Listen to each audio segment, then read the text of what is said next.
Welcome into the Treehouse. It's time to leave your worries outside and join me, Dan O'Malley, Trey Trenholm, and Raj Sharma on a Friday edition of the Treehouse Podcast. Welcome. You have made it to the end of the week, whether it was good, whether it was bad.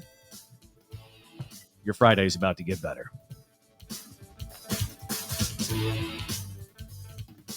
I love Friday episodes. They just make my heart feel good. I just look forward to birthdays. Trey, if you look forward to birthdays, and by God, I'm going to give you birthdays, friend. Hey, thank you. Ask and ye shall receive. What'd you say, Raj? I said, ask and ye shall receive. Oh, it sounded like you said assing each other. No, I don't. It may be Friday, but it's I don't not even. anything goes. That just sounds like somebody that learned how to cuss. What are you guys asking each other? You're like, what does that even mean? I think I actually said that in like second grade. Go ask yourself. I'm like, I don't know what that means, buddy. Does that mean sit down? I don't know. Yeah, it really is. That's one of the awkward phases of life no one talks about, and that is when every child learns how to swear properly. Yeah. Yeah. That's just a weird. I don't even know how it comes about.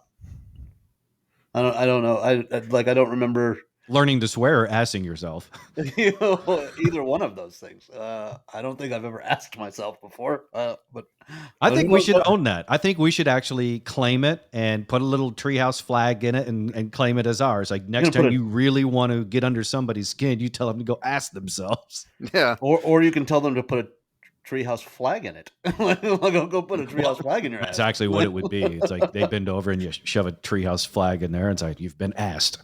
Yeah, I like it. I mean, you would dumber things have sold. So when you could, just you know what the fan has Flagtober. Yeah, the treehouse has assing. Yeah, you go ask yourself. Yeah, you just put that on a shirt. I'd wear it just for the sheer confusion of the people walking by going, "How do you do that?" I'm like, we don't know. We just made it up. I was saying, "Ask and ye shall receive," and it turned to go ask yourself. And now we have a whole event around it. Join us in Assuary. Assfest. Now, Assfest I would go to. I think we have our first large-scale event, gentlemen. And a lot of people show up going, this is not what I was expecting.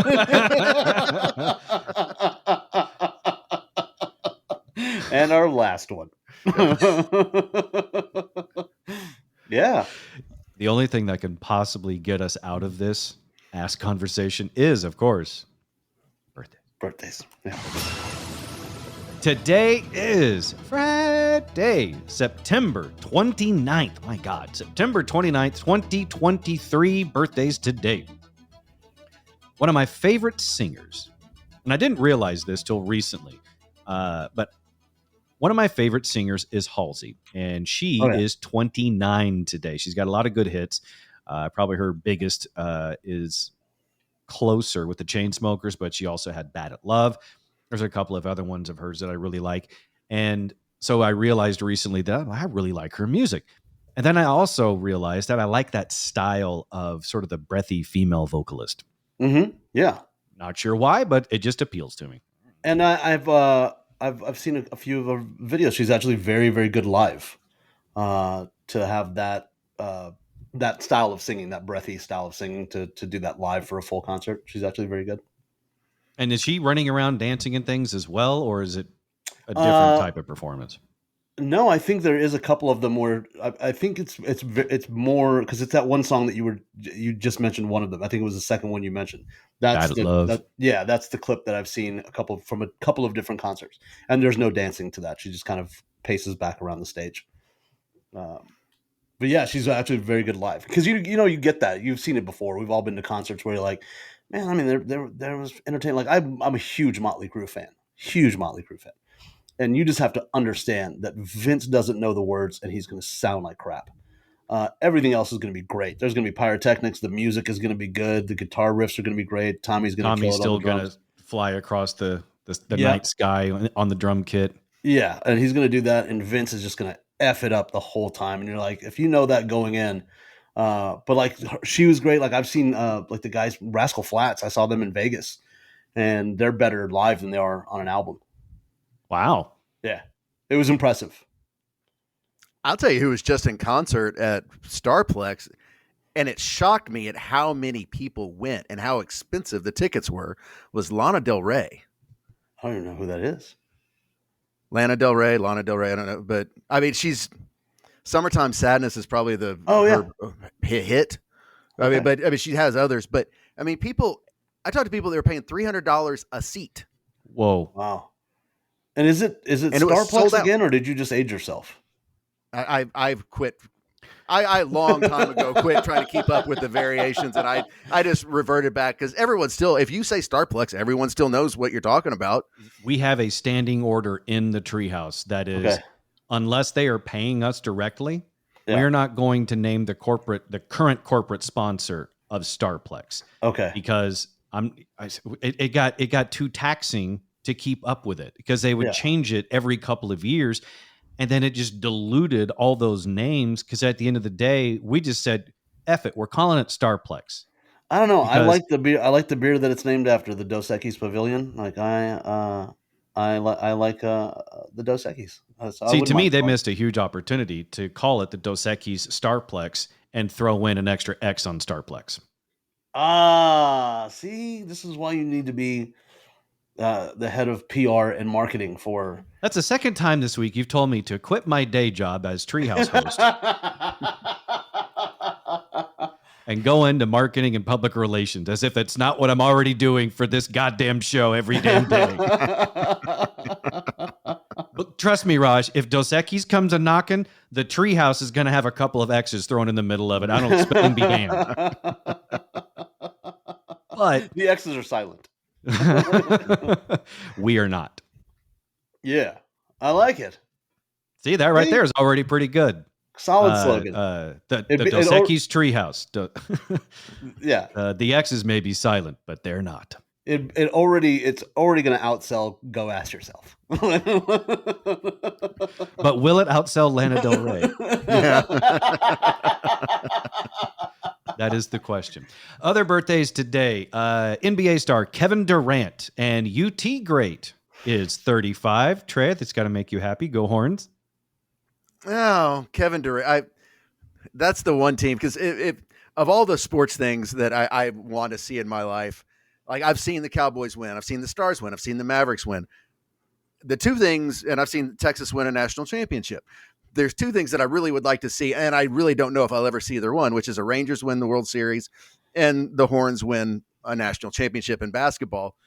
That Durant team, had they stuck around one more year, probably does, but he's such a head case, and I love him, and he's such an amazing talent.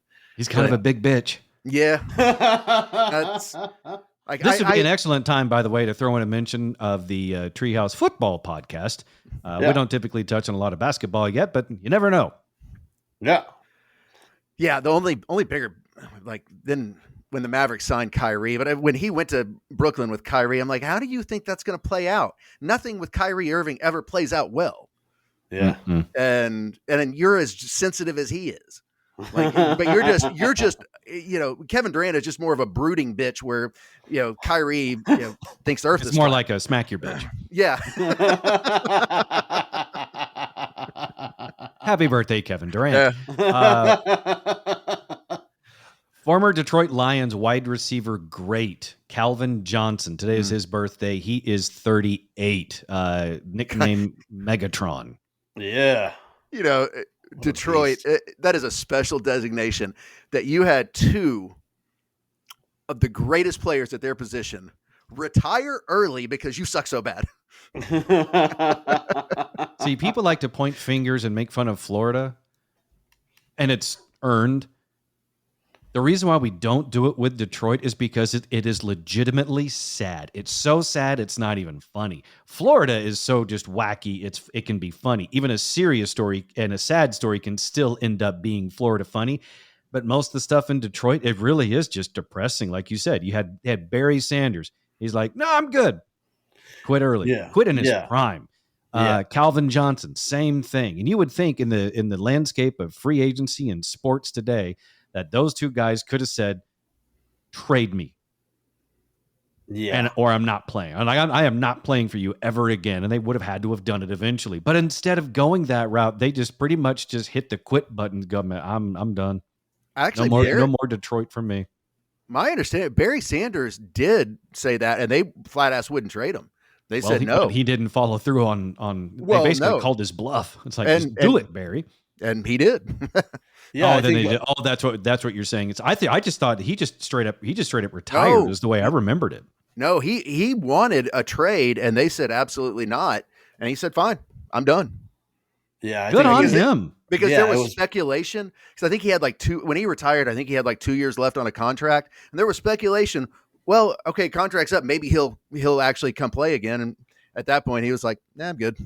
Yeah, they thought it was going to be a holdout situation. He just the final touchdown, he just ran into the end zone and then through the tunnel, and I think the car was already running, and he was in full pads and the whole thing. He just never came back. I think they were basically, like you're saying, calling his bluff. It's going to be a holdout. We'll give him more money, and he'll come back. And then do you think there's still somebody left in the Detroit Lions organization still holding out hope that he'll show back up? Yeah, I think it's called Detroit. Barry Sanders or RoboCop. Other birthdays today. Shazam star from the movies. Mm-hmm. Zachary Levi, he is 43 today. Got his start on television, or at least maybe not very first start, but when I first recognized him or noticed him, was on the television show where was it Chuck, I believe? Yeah, it was a good show.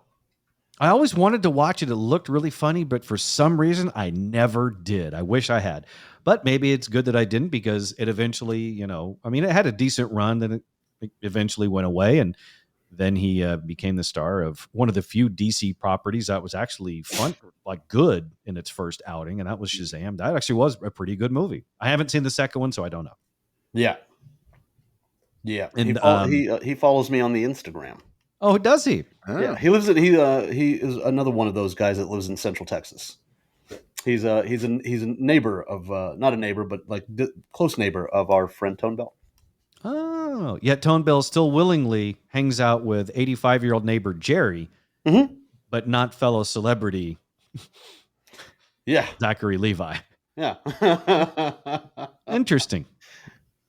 Zachary Levi, 43 today, and he was also in Thor: The Dark World. He was also DC. Yeah, he was Thor's friend Fandral in Thor: The Dark World. I'd forgotten about that. Oh, I didn't think you could do both. I didn't think you could do DC and Marvel. Oh, sure.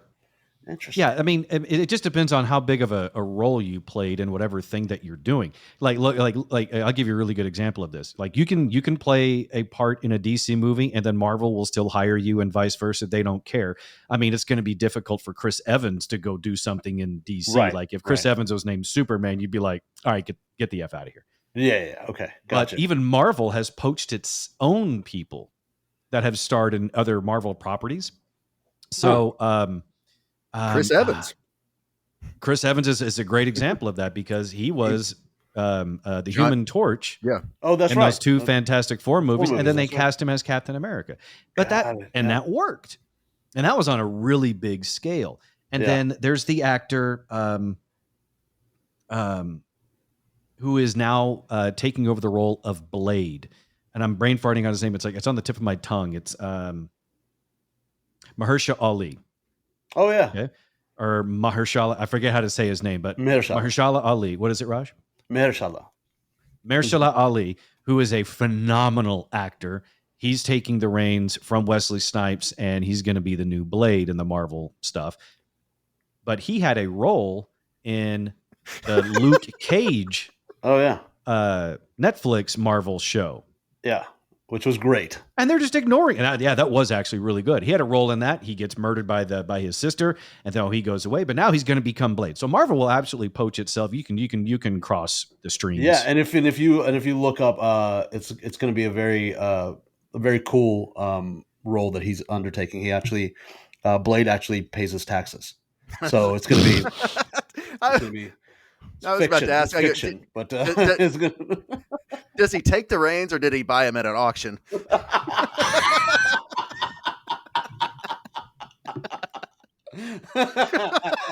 you know it's bad when they auction off your character. And the IRS really will come take everything.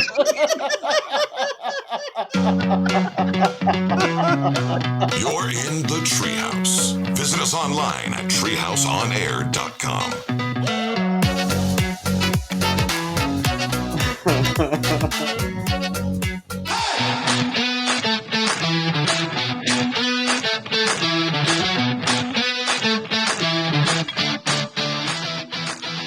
You're listening to the Treehouse. Visit us online at treehouseonair.com. This segment of the Treehouse is brought to you by Cook DFW Roofing and Restoration.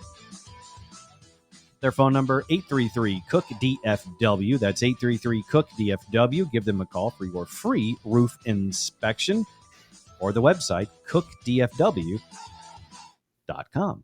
Thanks again to our friends at Cook DFW Roofing and Restoration. One of the things about them that is different than other roofing companies is not only if, let's say, something really terrible happens, a really bad storm happens, punches a hole right through your roof, right? And what's below the roof, you're also going to have the attic, and below the attic, the hole punches through into, let's say, your master bathroom. Well, the great thing about Cook DFW is they're going to come in, not only fix your roof, but they can also take care of everything that happened below it. That's the restoration side of it as well. So they'll take care of that master bath and everything in between that bath and the roof. Other roofing companies are like, they might as well just call themselves roofs only, because that's what they do. Not at Cook DFW. So give them a call for your free roof inspection, 833-COOK-DFW. And I just locked up. I couldn't decide what I wanted to say next because I had like 4 different thoughts in my mind. That's okay. It's Friday. It doesn't matter. Yeah. But this next story has me giggling, and this is I really want to thank Trey for sending this to me, because I don't follow the war in Ukraine super closely. I don't think most people do, because it's not happening here, and I don't live in the Ukraine, or I'm sorry, I don't live in Ukraine. If I did, I'd clearly care more. I'm not saying I don't care. I'm just saying it's a weird thing to be in the 21st century and a major war is happening, and I'm more worried about getting my Treehouse podcast posted. But it is what it is. So speaking of the war in Ukraine, Ukrainian resistance fighters say Russian officers who had not been paid sold them key intelligence on the Black Sea Fleet. A short while later, missiles then tore through the headquarters of the Russian military. Let this be a lesson to not only Russia, but to employers everywhere. Pay your people. But don't just pay them. Pay them what they're worth. But don't just pay them what they're worth. Pay them. And pay them on time. Otherwise, you might get blown up. Don't bounce checks to people that know sensitive information. Don't bounce checks to the peoples who have fingers on missiles. Yeah, I mean, it's one of those things, like when you start going into Eastern European countries and you start going into, like, especially like overseas, like Southeast Asia, and you get into that, it's still the Wild West, and people here are like, oh, I can't believe they would sell them the secret. You're like, yes. Because over there, they're like, hey man, where's the money? Oh yeah, we don't have it right now. Okay. What's the address to this place? Can you send me a pin? Yeah, I mean, that's the best part about, like, when we talk about warfare, everybody here in the United States, everybody's like, well, first we have to, there's a process in which we declare war. When you get over there, they're just like, yo, man, we're hungry. So either you feed us or those dudes will. And they're like, we have money, we have aid coming in. Ukraine has aid coming in from all over the world. Yeah. So they're like, well, we're still backlogged on getting, the armored tanks and things that they needed there. So while there's still money sitting there, so they're like, you know what? If they're gonna come over here and go, hey man, $100, what do you want to know? Like, I think I think you're right. So like, you're right. In America, there is a formal process to declare war on another country, whereas other countries who have been at war for centuries take a more Michael Scott from The Office approach. They just step out of the house one day and say, I declare war, and then they do it. It's when people are like, we got to find peace. Like, peace in the Middle East is like waking up one morning and you don't hear anything blowing up. I'm like, all right, I think we did it. I think there might be some peace today. Like, the sad thing about that is no one's going to trust it. It'll take at least 100 years for anyone to believe that there is actually peace in the Middle East, because it's been going for thousands of years, basically. So I don't really see how all of a sudden one day they sign a paper and it says, all right, there's peace in the Middle East. Now look, I said it right here. And then all the signatures, see right there, it says peace in the Middle East on the top, blah, blah, blah. No one's going to believe it until there's like an actual consistent showing of non-war. Not even that. Like, it's when people go, well, there's simple solutions. I'm like, okay, but you also have to realize that if they do declare peace, you're going to lay off a lot of people. Like, there's going to be a lot of people that have been fighting this that now will have no jobs, and they'll be like, what do you mean we're not fighting? What do you mean? Like, but we signed a thing, but I didn't. Like, no, our government did.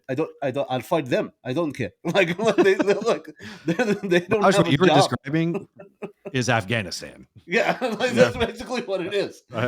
You could like the people up top, the people that are in charge allegedly, they can say, all right, we've come to an agreement now. Everyone else on the other side of the mountain's going like, but we didn't.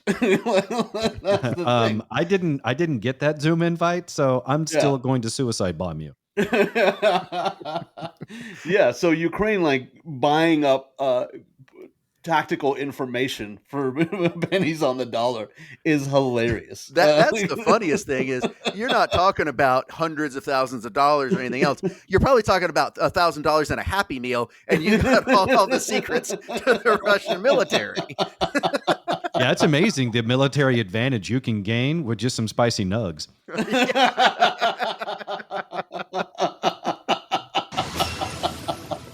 And in other news,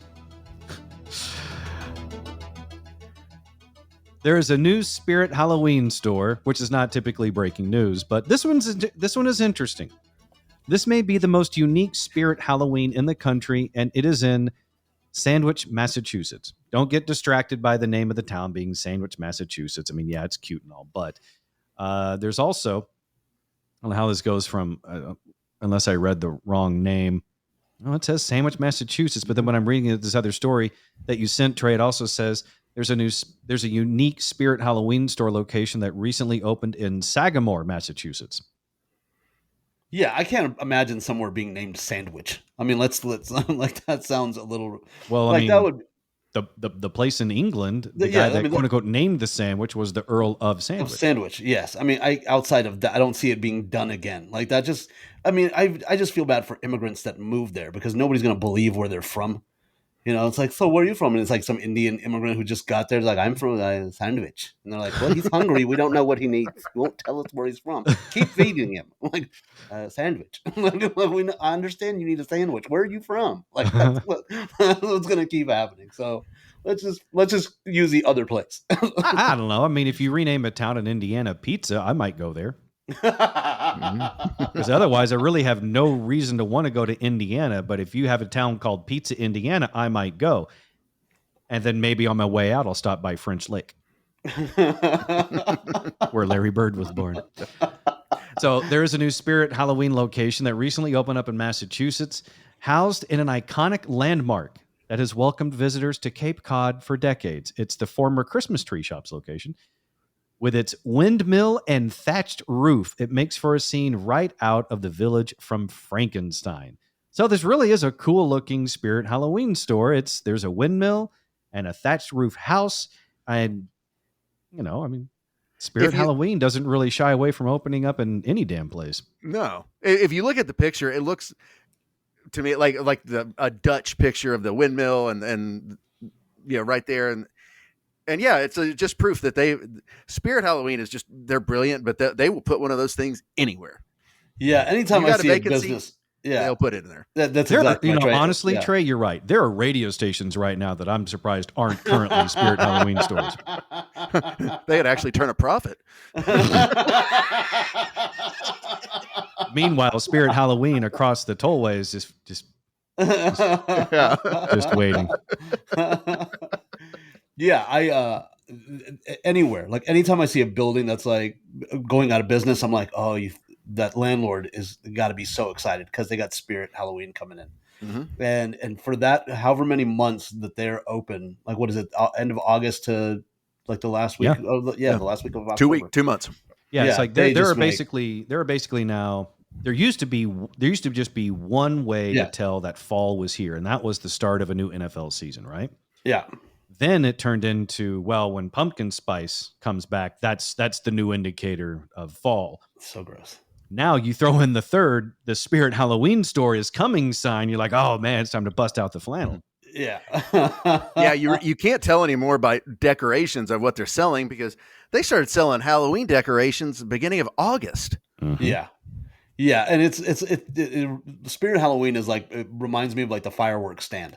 Like anytime you see one of those open, you're like, oh, that's right, we're close. Like so something exciting is about to happen. Yeah, almost time. Because it's almost time to go to a store with shoddy costumes with overpriced items. Yeah, and I love it. There we are. It's like Spirit Halloween stores, fireworks, and then like churches that want to be mega churches but have to start somewhere. Like there's a church by my parents' old house that used to be a Food Lion. It's hilarious because they still haven't gotten rid of the automatic doors. So it's like walking in. Does it ding when they walk in? I wouldn't be surprised. And then do they say, "Oh, that was an angel welcoming you into the Church of Food Lion"? It's like I just can imagine communion. Like I would like communion. It's like, well, yep. Would that be paper or plastic? I don't know how it works. I don't go to church, but you're right though. I mean, even the mega churches had to start somewhere. At one point, I'm sure Joel Osteen went to a family member and said, "All right, I got an idea for a new startup." No, it was his dad. You guys don't know the story? Oh, no. Come on! I do. He actually did that. Joel Osteen never wanted to be. His dad gave him money to start a church. No, his dad was his dad's church. Yeah. Oh, okay. He didn't want to be a minister. He told his father he didn't want to get into this, and the big joke was he opened the books and was like, "Let me show you how much money we make." And the next day, he's like, "The Lord spoke to me." Yeah, like, he did. Sure, he did. That's why they found $800,000 and plastered in your walls.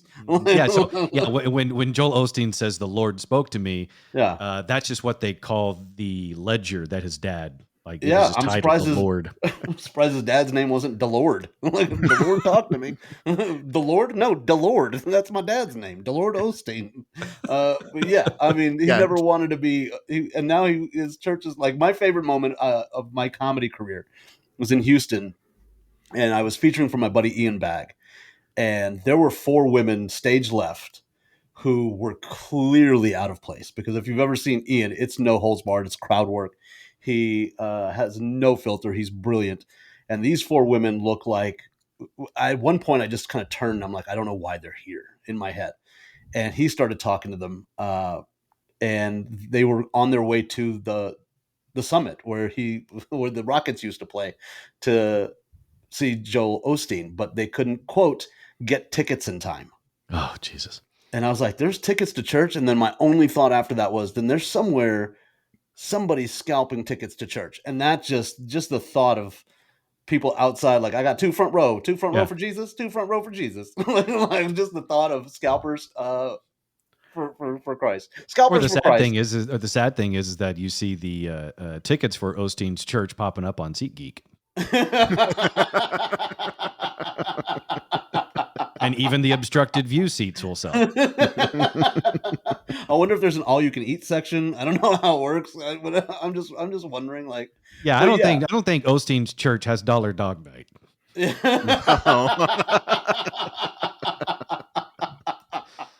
I would go to that though.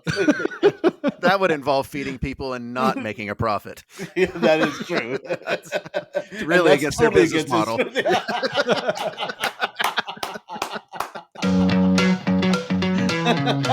You're in the Treehouse. Visit us online at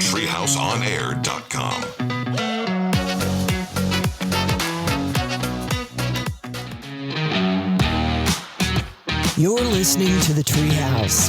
Visit us online at treehouseonair.com. This segment of The Treehouse is brought to you by Brooks Plumbing. Brooks Plumbing. For any and all of your plumbing wants and needs, give our friends at Brooks Plumbing a call, 214-368-3838. That's 214-368-3838 or brooksplumbingtexas.com. I guess one of these days it wouldn't be a bad idea for us to actually record our conversations before, during, and maybe even after the show and make it available. We should do that. There's some good stuff in there that you're not hearing. Yeah. That you shouldn't hear. Yeah, I was going to say you might want to rephrase that. Yeah, it's both. It really is. It can be both. All right, there's a handful of stories that we didn't get to last time, and there's some new ones that I want to make sure we touch on this time. So we're going to rip through them headline style. All right. There has been a Kraft recall. Kraft cheese slice wrappers. Kraft cheese slice wrappers could pose a choking hazard, according to the company, so those have been recalled. What? So, Raj, like the American cheese slices, how they're in that little, cellophane wrapper. Yeah. I guess some people are forgetting to remove the wrapper first. Oh my God. Okay, well then that's just natural selection. Yeah, isn't that Darwinism at its finest? Yes, it's like the Tide Pod people. Exactly. Good. Chew away. If you die on a Kraft cheese wrapper, it was your time. And the planet is better off without you. It was for the greater good. Kraft Heinz says it's recalling more than 83,000 cases of individually wrapped Kraft Singles American processed cheese slices because of part of the wrapper could stick to the slice and become a choking hazard. The company said one of its wrapping machines developed a temporary issue that makes it possible for a thin strip of film to remain on the slice even after it's been removed from the wrapper. The machine has since been fixed. Kraft says it initiated the voluntary recall after it received several consumer complaints. In 6 cases, people said the issue caused gagging or choking, but no injuries or serious health issues have been reported. Well, who hasn't, had a case of gagging or choking? And another headline, the 99-cent store just got 83,000 cases of cheese.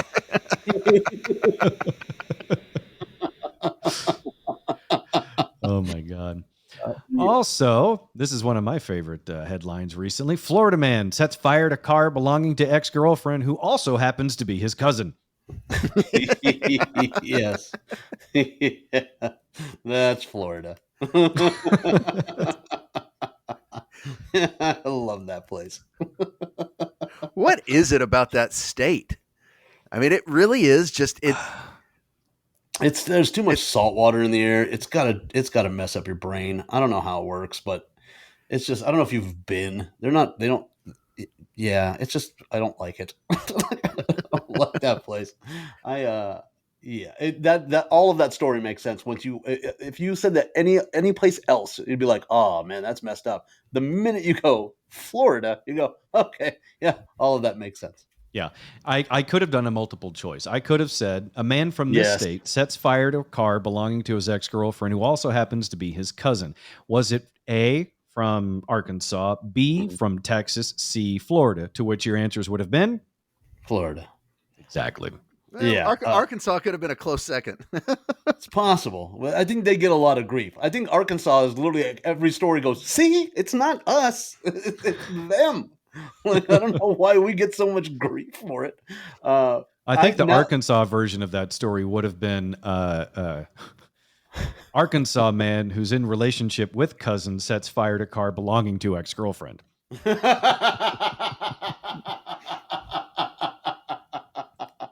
Yeah. When you said Florida and then I heard the rest of it, my only thought was, what kind of car? Hang on, let me look. These are the types of questions I typically ask as well, because I want to know certain details. A man from South Florida was arrested for allegedly setting fire to a car that belonged to his ex-girlfriend, who also happens to be his cousin, according to Miami-Dade police. Melvin Cintron was charged with second-degree arson, third-degree grand theft on Wednesday for the incident that happened in April. And first-degree gross. And shortly before midnight on April 29th, a home's Ring doorbell camera captured an unknown man pouring what appeared to be gasoline on a car before igniting it. Police were called to the scene. Fire was extinguished. Police found a white four-door Jaguar. Oh, nice. A white four-door Jaguar. So that was the type of vehicle, Raj. All right. Well, at least we know his cousin's got money. That's what he's in. Wait. Hang on. I'm reading the rest of the story to see if the Jaguar was stolen. The one part of that story that really does fit is Melvin. Of all the intricacies, of all the details in this story, and Trey's focused on the fact that the suspect's name is Melvin. Well, you hear Melvin, you're like, okay, that doesn't surprise me. The old Melvin, went on a bender and, he's still upset, still butthurt that his cousin dumped him. That actually makes for a perfect sitcom. It's just titled Melvin, but with an exclamation point. That's so Melvin. Must see TV. Tonight after the Cowboys-Patriots game. And all new That's Melvin. And then on Monday morning or like what day of the week would it air? Say like if it was on NBC back in the day, it'd be Thursday night must-see TV. So Friday morning at the water cooler, everyone's like, do you see Melvin last night? I can't believe his cousin dumped him. Houston. What, Trey? the big crossover event, Law and Order in Melvin.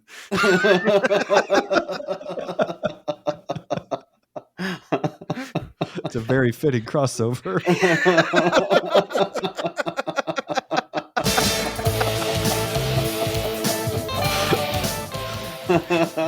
It's a lot better than the other version. That's so Law and Order.